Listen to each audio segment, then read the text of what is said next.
저는 금리 얘기하면 너무 답답해요. 금리가 올라갈 수밖에 없는 환경이라는 거가 일단은 인식이 돼야 되는데 금리를 올리면 경기가 침체될 거다라는 기대감이 있기 때문에 경기 침체가 지금 올 거니까 금리를 이제 올리지 못할 거야. 이런 기대감에서 형성되어 있던 건데 현실은 계속 올리겠다고 하잖아요. 안녕하세요. 셀코TV 구독자 그리고 시청자 여러분, 세상에서 제일 쉬운 재테크, 탐나는 재테크 시간입니다. 박은정 감정평가사 모시고 부동산 시장의 굵직한 얘기들 한번 나눠보도록 하죠. 어서 오십시오. 네, 안녕하세요. 네, 반갑습니다. 오늘 부동산 시장에 대한 얘기를 좀 할 건데, 한번 이렇게 올랐다가 이렇게 좀 소위 얘기하는 안정 국면에서 한 3, 4년 가더라고요. 네. 그 다음에 다시 이렇게 좀 오르는 그런 모양을 제가 한 2번 봤고, 그 중간에서 저도 기회를 한번 잡아봤고, 그렇죠. 또 기회를 놓치기도 해봤고 이렇습니다.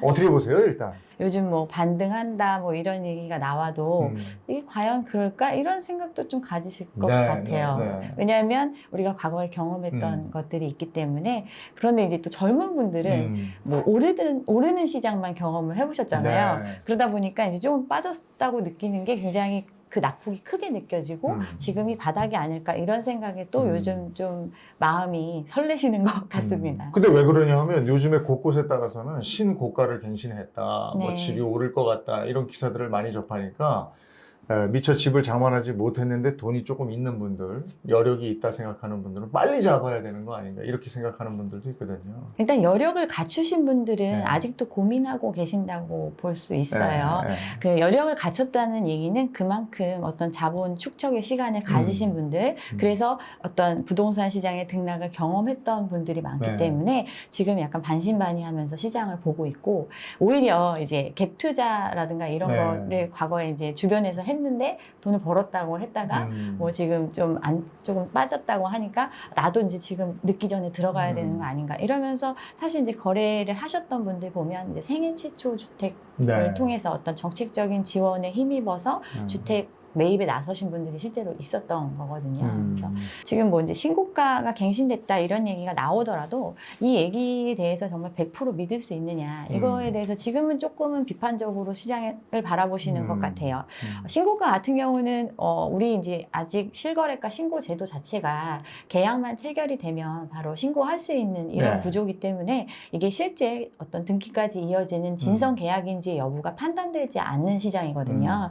그리고 실제로도 어떤 가격이 오른다고 말하던 시장에서 거래가 좀 뜸해졌을 때도 신고가 경신이 계속 이루어졌었거든요. 근데 그때 그런 거래들이 1년이 지나고 2년이 지나고 확인됐을 때 취소된 사례가 너무나 많았고, 이렇게 하면서 시장이 좀 띄워졌던 그런 걸 우리는 이미 경험을 했고, 네. 그거에 대해서 이제 문제가 나오기 시작을 했잖아요. 그래서 뭐 이제 국회에서도 뭐 등기 후에 신고하는 방안을 이제 법안을 마련하자, 네. 아니면 실거래가 공개할 때 등기 여부를 같이 공시하는 부분, 뭐 이런 것들을 지금 검토하고 있는 것들이 과거에 이런 게 좀 안 좋은 영향을 끼쳤던 것들, 이런 걸 바로잡고 있는 거고, 또 그거에 대해서 사람들에 대한 인식도 좀 네. 커졌다는 거죠. 저도 이제 부동산 이쪽에 관심이 좀 있으니까, 네네. 그 마포, 제 거주지가 마포니까 마포 쪽 돌면서 왜 밖에 이렇게 붙어 있잖아요. 근데 그때 급매 해가지고 9억 8천 이렇게 나와 있던 매물이 있었는데 지금 10억 조금 넘게 다시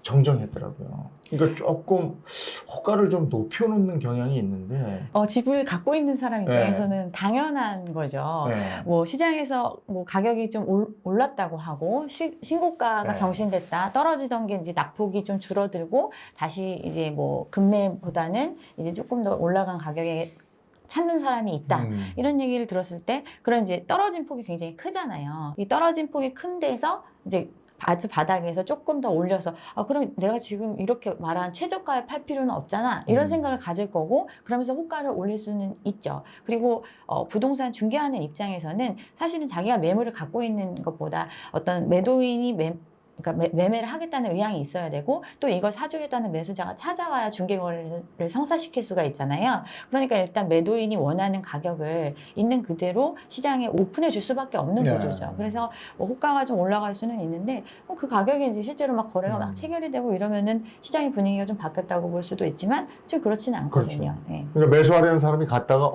이 매물 없어졌네. 그렇죠. 더 올랐네. 좀 기다려볼까? 이러고 발을 돌리니까. 그렇죠. 뭐 더 싼 매물 나오면 네. 연락 주세요. 저는 뭐 급하지 않습니다. 네. 이렇게 보통 하시겠죠. 근데 지난번에 나오셨을 때 네. 그 고점 대비해서 좀 더 빠져야 이게 이제 정상이다 이렇게 말씀해 주셨는데 글쎄 어느 정도 빠진 것 같아요? 더 빠져야 되는 거예요? 아니면 뭐 이 정도면 된 거예요? 일단은 산이 높으면 골이 깊은 거잖아요. 아. 이미 산이 진짜 얼마나 높이 네. 올라갔는지 모르겠어요. 2016년 뭐 그때부터 그 이전부터 네. 사실은 이제 빚내서 집사를 하면서 사람들이 이제 분양도 이제 좀 활발하게 되고 사람들이 부동산에 대한 관심이 많아지면서 이제 가격이 폭등하기 시작을 했는데 네. 체감하기로는 한 두세 배 오른 지역도 많거든요. 네. 느낌상. 그만큼 많이 올라갔어요. 근데 지금 거기서 뭐 몇 억 빠졌다고 해서 그 올라갔던 두 배가 지금 다 사라진 게 아니잖아요. 그래서 이제 저는 더 많이 조정이 돼야 된다고 이야기를 하는 거고 이 가격 자체가 우리가 어떻게 보면 소득 수준으로 계속 감당해내면서 이걸 지지해 줄 수 있는 가격이라면 얘기가 다르지만 뭐 경제 규모나 이런 거는 그때와 비교해서 5년 전과 비교해서 엄청나게 늘어난 건 아니거든요. 네. 이걸 가격을 높여줄 수 있었던 요인은 결국 풀렸던 돈밖에 없는 거잖아요. 그러니까 빚은 그만큼 많이 늘어났고 그 부채에 기대서 어떤 자산 가격 자체가 높게 형성이 되어 있었던 거고 이거를 부채가 아니면 사실은 유지해 줄 수 없는 상황이기 때문에 그 고점은 어떻게 보면 신기루에 가깝다고 볼 수 있습니다. 그래서 어떤 정상적인 수준까지 내려오는 데는 조금 아직 갈 길이 멀다 이렇게 판단을 하고 있습니다. 근데 많은 분들이 이제 이 정도 떨어지고 다시 오르는 거 아니냐에 대한 근거로 주담대 금리가 좀 내려간다. 그리고 대출 금리가 좀 내려갔지 않느냐 이런 얘기를 하는데 네. 최근에는 또 내려갔던 금리가 다시 좀 오르는 느낌이에요. 저는 금리 얘기하면 너무 답답해요. 그러니까 금리가 올라갈 수밖에 없는 환경이라는 거가 일단은 인식이 돼야 되는데 우리 사회에서는 특히 우리나라 같은 경우는 지금 금리가 오르면 다 망하기 때문에 못 올릴 것이다. 이런 전제가 되게 강해요. 그러니까 그 얘기는 금리가 낮다는 거는 내가 돈을 어디서 빌려오는데 들어가는 비용이 줄어든다는 거잖아요. 돈을 쉽게 구할 수 있다라는 의미잖아요. 네. 근데 금리가 올라갔다는 건 이제 돈을 쉽게 구할 수 없는 환경이라는 거예요. 그럼 경쟁자가 우리나라만 있는 게 아니잖아요. 전 세계의 돈이 이제 축소가 되고 있는 상황에서 그러면 이 돈이 어디서 구해져야 되는데 그러려면 높은 금리를 쳐주지 않으면 구하기가 어려운 게 현실이에요. 근데 우리나라 자체적으로는 이거 구조적인 문제인데 우리나라가 워낙 부채가 많이 있기 때문에 여기서 조금만 금리를 올려도 사람들이 감당하기 너무 힘든 거예요.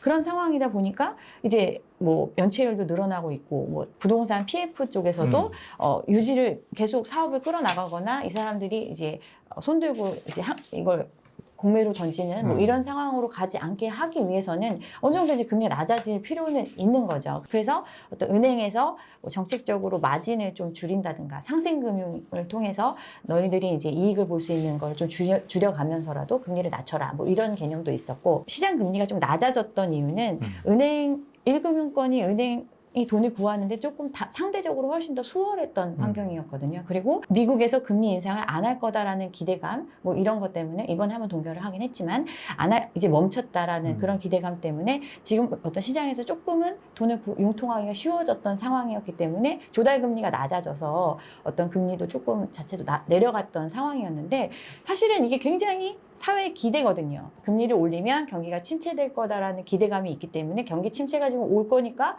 금리를 이제 올리지 못할 거야. 이런 기대감에서 그 형성되어 있던 건데 현실은 계속 올리겠다고 하잖아요. 지금. 네. 계속 올리면 사실은 따라서 올라갈 수밖에 없는 거고 상대적으로 우리나라가 어떤 그런 메릿이 있느냐. 뭐 우리나라의 돈을 빌려줬을 때 나중에 큰 이익을 볼 수 있는 구조이기 때문에 우리 자본이 많이 들어와줘서 우리나라가 쉽게 돈을 조달할 수 있는 환경이냐 이런 걸 생각해 보면 좀 어려운 거죠. 환율도 지금 많이 올라가 있는 상태니까 환손실을 볼 수가 있잖아요. 외국에서 우리나라에 돈을 빌려줄 때도 이런 부분들을 고려하면 사실은 이 금리라는 게 굉장히 지금 불안한 상황이고 언제 튀어오를지 모르는 이런 상황인데 최근에 정책적으로 풀어주고 뭐 이런 거 해서 금리 좀 낮아졌으니까 계속 이 상황이 유지될 것이다. 이런 기대감으로 섣불리 나섰다가 나중에 우리나라 같은 경우는 80% 가까이를 변동금리로 쓰고 있는데 이게 계속 6개월 단위, 3개월 단위 바뀌잖아요. 변동금리가. 그랬을 때 과연 감당할 수 있느냐. 그리고 그 빚을 지는 규모 자체도 어떤 소득 대비해서 굉장히 많이 빚을 지잖아요. 집값 대비해서 뭐 40%, 60% 이렇게 빌리면 그게 절대적인 금액으로는 6억, 뭐 4억, 10억짜리 기준하면 이렇게 빌려가는 건데 과연 감당할 수 있느냐. 이런 걸 생각하면 지금 뭐 금리 조금 낮아질 거다라는 기대 뭐 이런 거로 섣불리 판단해서는 안 될 것 같습니다. 요즘에는 돈을 빌리는 분들도 고정금리를 많이 선택한다고 그러더라고요. 네네. 변동금리 안 하고. 그러니까 금리가 내려갈 것 같으면 변동금리를 하겠지만 그렇죠. 금리가 올라갈 것 같다 이런 사인이 있으니까 고정금리를 하겠죠. 그렇죠. 네. 그리고 너무나 초저금리 상황을 오랜 기간 네. 유지를 해왔기 때문에 지금 이제 상황은 금리를 이제 급속도로 올렸고 이 올라간 게 최종점이 어딘지에 대해서는 이제 퀘스천 마크긴 하지만 예상하는 거는 뭐 미국 같은 경우는 5.5% 정도를 예상하고 있잖아요. 그럼 그 정도 수준에서 그럼 다시 내려갈 것이냐. 이걸 또 생각을 해봐야 되는데 지금 예상하는 거는 거기서 멈추더라도 장기간 그 상황을 유지하고 거기서 내려봤자 2년 후에 뭐 한 1% 내리고 그 다음에 뭐 1% 조정하고 뭐 이런 식으로 가잖아요. 이 얘기는 우리가 여지껏 경험했던 그 초저금리 상황이 쉽게 다시 오진 않는다는 거예요. 그러면 고금리로 갔다가 어떤 중금리 수준 그리고 우리가 상대적으로 느끼기에는 고금리인 상황이죠. 중금리 자체도 이런 상황이 또 좀 장기간 유지될 수 있다. 그러면 부채가 많이 들어가 있는 지금 이 부동산 시장에서 과연 이걸 버텨낼 수 있느냐. 점차 이제 가격의 약세를 보일 수밖에 없는 그런 구조로 가는 거죠.